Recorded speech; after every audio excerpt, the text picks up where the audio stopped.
시청자 여러분 안녕하십니까? 헬로티비 뉴스입니다. 경기도에서는 앞으로 인공지능, AI 기술이 행정 전반에 걸쳐 본격적인 활약을 하게 될 전망입니다. 지난해 말에는 관련 조례도 만들어 기반을 다졌는데요. 인공지능 기술을 공공에 도입해 행정 만족도와 도민 서비스의 질을 한층 높이겠다는 취지입니다. 경기도의회 기획재정위원회 소속 박상현 의원에게 물어봤습니다.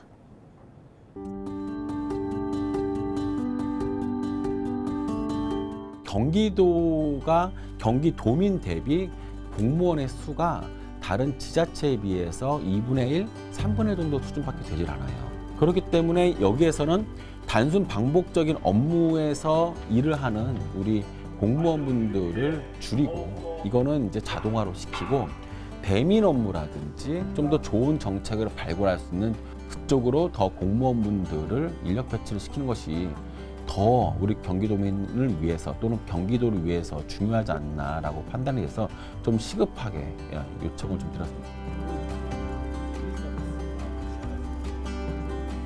인터넷이 처음에 보급됐을 때 쓰는 사람만 썼잖아요. 그런데 이제 인터넷이 폭발적으로 보급되는 시기가 분명히 있죠. 그러니까 지금이 이제 인터넷이 막 보급이 되면서 아는 사람만 안 하게 되는 이제 그 시점인 것 같은데 앞으로 이제 이게 폭발적으로 이런 사용이 되는 시기가 반드시 올 것이며 이때를 대비해서 먼저 취약계층을 위해서 인공지능에 관련된 그 교육을 해야 된다. 두 번째로는 이제 학교 교육 현장입니다. 교육의 형평성 문제가 일어나면 안 되기 때문에 이제 교육 현장에서는 이제 공평하게 이루어져야 된다.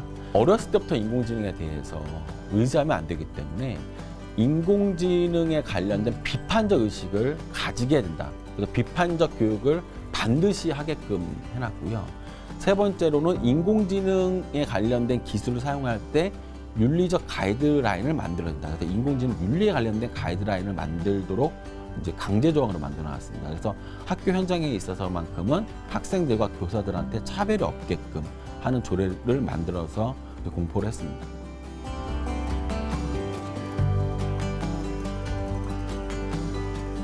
지금은 이제 인공지능을 만드는 몇 개의 큰 기업들이 있습니다. 빅테크라고 하죠. 몇 개의 큰 기업들이 이걸 독점적으로 하고 있는데 그 데이터 서버를 이용하기 때문에 문제가 되고 있어요. 혹시나 나의 개인정보가 또는 우리 국가가 관리하고 있는 개인정보가 거기에 올라갔다가 문제가 생기면 어떻게 하느냐라고 하는 이제 우려가 있는데 지금의 기술 발전은 자신의 스마트폰 안에 모두 들어갈 수 있는 인공지능을 개발하는 것이 지금 현재 발전 방향입니다. 개인정보에 관련된 이슈와 데이터에 관련된 이슈는 규제, 그 다음에 기술 발전 이 두 가지 축으로 해결이 될 겁니다.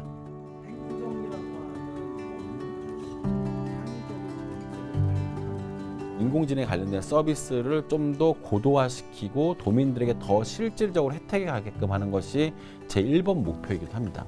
그리고 이제 경기도와 이제 지역사회의 이제 중간 부분이 있는데 이제 AI 혁신 클러스터를 우리 부천시에 유치를 하게 되었습니다. 그래서 이것은 경기도의 100% 경기도 재원으로 앞으로 4년간 도에서 지원하는 체계적인 프로그램을 가지고 이제 아주 멋진 회사로 발전할 수 있는 프로그램을 만들었으니 그것이 올해에 가장 관심 있고 추진해야 될 사항입니다.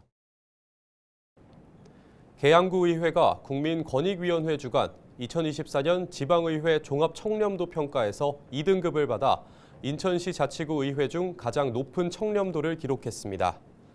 이번 평가는 전국 광역의회 17곳과 기초시군구의회 226곳을 대상으로 청렴 체감도와 청렴 노력도 점수를 합산해 부패 사건 발생 현황에 따라 감점하는 방식으로 진행됐습니다. 계양구의회는 청렴 체감도에서 2등급을, 청렴 노력도에서 3등급을 받아 최종적으로 2등급을 기록했습니다. 독감의 확산세가 심상치 않습니다. 한 주 사이 독감 환자 수도 2배 넘게 늘었는데요. 소아청소년은 물론 성인에 이르기까지 전 연령대에서 급증하는 만큼 주의가 필요합니다. 권정숙 기자가 전해드립니다.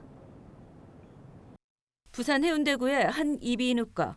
진료가 시작되기 전부터 환자들이 대기를 시작합니다. 다른 병원 역시 상황은 다르지 않습니다. 대다수가 고열과 기침 등 감기 증상을 호소하는 독감 의심 환자들입니다. 목도 아프고 온몸도 아프고 해서 혹시 독감일까 싶어서 미리 검사하려고 나왔습니다. 가족들이 주말에 모이는데 혹시나 가족들한테 전염될까 봐 미리 검사하고 치료받으려고. 질병관리청이 독감 유행주의보를 발령한 건 지난달 20일. 확산세는 심각합니다. 지난해 10월 말 인구 1000명당 3.9명이던 독감 의심 환자는 8주 연속 증가해 2016년 이후 8년 만에 최고치를 기록했습니다. 특히 지난달 초 7.3명이던 의심 환자는 마지막 주엔 73.9명으로 한 달 새 무려 10배나 늘었습니다. 집단 생활이 많은 7살에서 18살 소아 청소년에 이어 사회생활을 하는 19살에서 49살로 확산한 뒤 지금은 전 연령이 콜록이는 셈입니다. 전염력이 강한 A형 독감이 유행하며 확산이 빨랐는데 증상은 비슷하지만 합병증으로 이어질 수 있는 RS 바이러스도 유행하고 있어 더욱 주의가 필요합니다. 발열, 몸살, 기침, 콧물 이렇게 날 수 있는데 거기다가 더해서 RS까지 만약에 같이 생기거나 이런 일이 있으면 폐렴이나 이런 합병증을 넘어갈 확률이 굉장히 높아지는 거죠. 전파력이 너무 강하기 때문에 가족끼리라도 조금 마스크나 이런 거를 하거나 식사나 이런 시간도 조금 달리 한다든지. 문제는 앞으로입니다. 2월 말부터는 코로나19가 확산하는 2차 유행으로 이어질 수 있기 때문입니다. 보건당국은 지금이라도 예방주사를 맞아 면역력을 높이고 마스크를 착용하는 등 개인 위생 관리를 당부하고 있습니다. 헬로티비 뉴스 권정숙입니다. 9일 수도권 최저기온이 영하 10도 아래로 떨어지면서 올겨울 가장 강한 한파가 예상됩니다. 이에 따라 기상청은 8일 오후 9시를 기준으로 서울 전역과 경기 일부, 옹진군을 제외한 인천 전역에 한파주의보를 내렸습니다. 또 동두천과 연천, 포천을 비롯한 경기 북부 지역 일부는 한파경보가 내려졌습니다. 기상청은 9일 수도권 최저기온이 영하 10도에서 영하 16도까지 떨어질 것으로 예상하고 낮에도 영하권 기온이 유지되면서 종일 추울 것으로 내다봤습니다. 9일 서울 지역 최저기온이 영하 10도 아래로 예보된 가운데 서울시가 올겨울 첫 수도 계량기 동파 경계를 발령합니다. 동파 경계 단계는 4단계 동파 예보제 가운데 3단계로 하루 최저 기온이 영하 10도 미만인 날씨가 이틀 이상 지속될 때 해당됩니다. 이에 따라 서울시는 9일부터 동파 대책 상황실을 24시간 운영하고 동파나 동결 피해 복구에 집중합니다. 서울시는 영하 10도 이하 기온이 지속될 경우 집을 비울 때도 수돗물을 가늘게 흐르도록 하고 동파가 의심될 때는 관할 수도사업소로 신고해달라고 당부했습니다. 인천시가 올해부터 무주택 청년 세대주에게 최대 40만 원까지 이사비를 실비로 지원합니다. 대상은 인천으로 전입한 18세 이상 39세 이하 무주택 청년 세대주입니다. 본인 소득이 월 287만 원 이하이고 전월세 거래 금액이 2억 5천만 원 이하 주택으로 전입하면서 전입신고를 마친 주민등록본상 세대주와 주택 임대차 계약서상 임차인이 청년 본인이어야 합니다. 시는 오는 4월까지 준비 절차를 마치고 5월부터 지원 신청을 받을 계획입니다. 다만 올해 1월부터 4월 사이에 전입한 경우 소급 신청을 받을 예정입니다. 유정복 인천시장이 오는 8일부터 16일까지 시민들에게 직접 올해 시의 주요 정책을 소개합니다. 이 행사에는 유 시장이 직접 주재하며 민생 현안과 밀접한 주요 실국과 유관기관이 함께 참여합니다. 주요 정책에 대해 시민들에게 설명하고 토론과 의견 수렴을 진행하는 방식으로 진행합니다. 올해는 시민중심 복지 실현과 제2경제도시 완성, 문화성시 인천과 Always 인천, 글로벌 톱10시티 도약 등 5대 정책 분야로 구성됐습니다. 세부 일정은 오는 8일 남동 노인복지관을 시작으로 9일 인천 상공회의소, 13일 특문화 장착지대, 14일 인천교통공사, 16일 송도 미추홀타워 순입니다. 자세한 내용은 인천시 누리집에서 확인할 수 있습니다. 경기도가 1월부터 동두천시 상폐지구를 대상으로 도시 취약지역 생활여건 개조 사업에 착수합니다.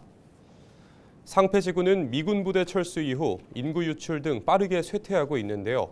도는 이번 사업을 통해 주거 환경을 개선하고 지역 활성화를 이끈다는 계획입니다. 도는 상패로 일대 약 4만 100제곱미터에 안전 쉼터와 주민 공유 공간 등을 조성하고 집 수리를 지원할 방침인데요. 구체적인 공사 계획은 주민 의견을 반영해 확정할 예정입니다. 경기도는 국민 기초생활수급자에게 부동산 중개보수를 30만 원까지 지원한다고 밝혔습니다. 지난 2020년 1월부터 시행된 경기도 부동산 중개보수 지원 사업은 도내 국민 기초생활수급자를 대상으로 거래가격 2억 원 이하 주택 매매 및 전월세 계약 시 지불한 중개수수료를 최대 30만 원까지 지원하는 제도입니다. 도는 매월 20일 전후로 신청 서류를 취합해 지원 대상자에게 적합 여부를 검토하고 은행 계좌로 지원금을 보냅니다. 인천교육청이 올해 초등학교에 입학하는 신입생에게 1인당 20만 원의 입학준비금을 지원합니다. 지원 대상은 지역 내 모든 국립과 공립, 사립초등학교를 비롯해 특수학교 초등과정 신입생입니다. 별도 신청 없이 오는 3월 14일에 일괄 지급됩니다. 입학준비금은 2025년 3월 6일자에 아이가 재적하고 있는 학교에 등록한 수익자 부담 경비 계좌로 입금되며 계좌가 없는 경우 학교에 신청하면 됩니다. 지난해 인천 시티투어 이용객과 매출이 증가한 것으로 나타났습니다. 인천시와 인천관광공사는 2024년 인천 시티투어의 이용객이 전년 대비 16.3%, 매출액이 16% 증가했다고 밝혔습니다.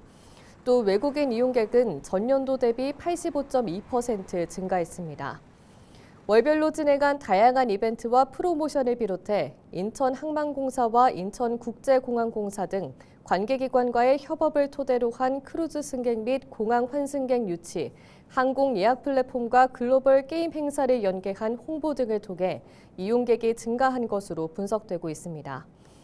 올해는 인천 레트로 노선을 통해 특화 버스를 운행하고 기존 22석 2대로 운영했던 테마형 노선에서 이용률이 저조한 노선을 폐지하고 핵심 노선 중심으로 개편해 45인승 1대로 운영할 계획입니다. 또 이용료 현실화를 위해 요금도 조정하기로 한 가운데 인천 시민과 장애인, 국가유공자 대상 요금은 전년도 수준을 유지할 방침입니다. 인천의 대표적 마이스 시설인 송도 컨벤시아가 지난해 역대 최대 실적을 기록했습니다. 인천경제자유구역청과 인천관광공사는 지난해 송도 컨벤시아에서 총 1,014건의 전시회의를 개최해 누적 방문객 106만 801명을 달성했다고 밝혔습니다. 경제적 효과는 약 5,607억 원으로 추산되며 전시장 가동률은 57%로 최고치를 기록했습니다. 국제 행사도 이곳에서 883건이 진행됐습니다. 매출액은 138억 원으로 전년 대비 43.7% 증가했으며 순이익은 12억 원으로 집계돼 처음으로 흑자를 기록했습니다. 2025년에는 에이펙 연계 회의 등 주요 국제 행사를 잇따라 개최하며 더 큰 성과를 기대하고 있습니다. 경기도가 물가 안정 분위기 확산을 위해 현재 1,410개가 지정돼 있는 도내 착한 가격 업소를 올해 2,086개로 확대 지정한다고 밝혔습니다. 소비자 물가 안정을 목적으로 외식업, 이미용업, 세탁업 등 주민 생활과 밀접한 개인 서비스 사업에 대해 가격, 품질, 위생 등 일정 기준을 충족하는 업체가 지정 대상입니다. 시장 군수의 지정 공고 후 지정을 희망하는 업주가 신청하면 시군이 평가해 지정하며 지정이 되면 현판을 교부합니다. 착한 가격 업소로 지정되면 고객 편의 증진, 위생 수준 향상을 위한 소모품 등 인센티브 물품을 지원합니다. 우리 동네 착한 가격 업소 정보는 행정안전부 누리집, 네이버 지도, 카카오맵, 티맵에서도 확인할 수 있습니다. 이상으로 뉴스를 마칩니다. 시청해주신 여러분 고맙습니다.